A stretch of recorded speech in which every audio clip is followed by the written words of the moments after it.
1000 साल पहले की बात है। दो मित्र थे, पलाश और रवि। पलाश का मित्र दान धर्म पर बड़ा विश्वास था।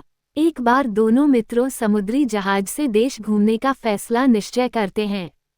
पलाश की पत्नी ने रवि से अपने पति का ख्याल रखने का अनुरोध किया। रवि ने उसे आश्वस्त किया। 15 दिन बाद छोटी समुद्री जहाज ने अपनी यात्रा प्रारंभ करी।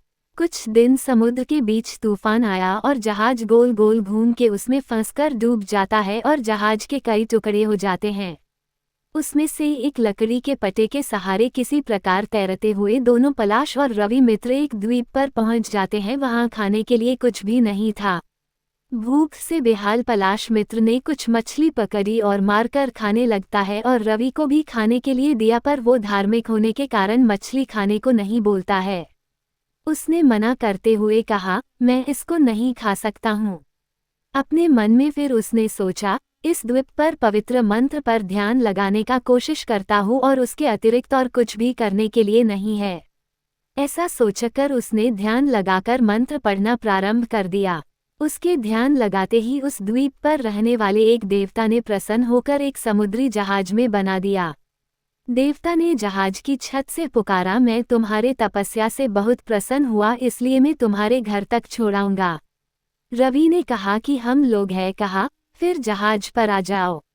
रवि ने उस खूबसूरत जहाज पर चढ़कर अपने पलाश को आवाज लगाई, पर देवता ने उसे रोकते हुए कहा, तुम आ सकते हो पर वह नहीं।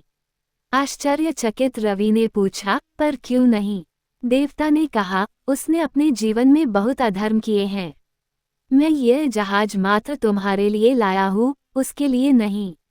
रवि ने उत्तर दिया, वैसी स्थिति में जितने भी दान पुण्य मैंने किए हैं, जो भी मेरे गुण और अच्छाइयाँ हैं, उनके सारे फल मैं अपने मित्र पलाश को देता हूँ।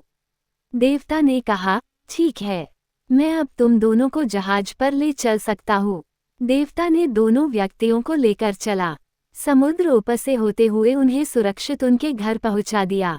देवता ने अपनी शक्ति से दोनों के लिए खूब धन और सोना दिया। फिर उस देवता ने कहा कि सदा अच्छे मित्र की संगत रखना चाहिए। यदि पलाश इस धर्मात्मा रवि की संगति में नहीं होता तो समुद्र में एक दिन वहां पे ही मर जाता था। इससे आप क्या सीखे? 100 धोखा देने वाले मित्र से एक मित्र कई गुण अच्छा।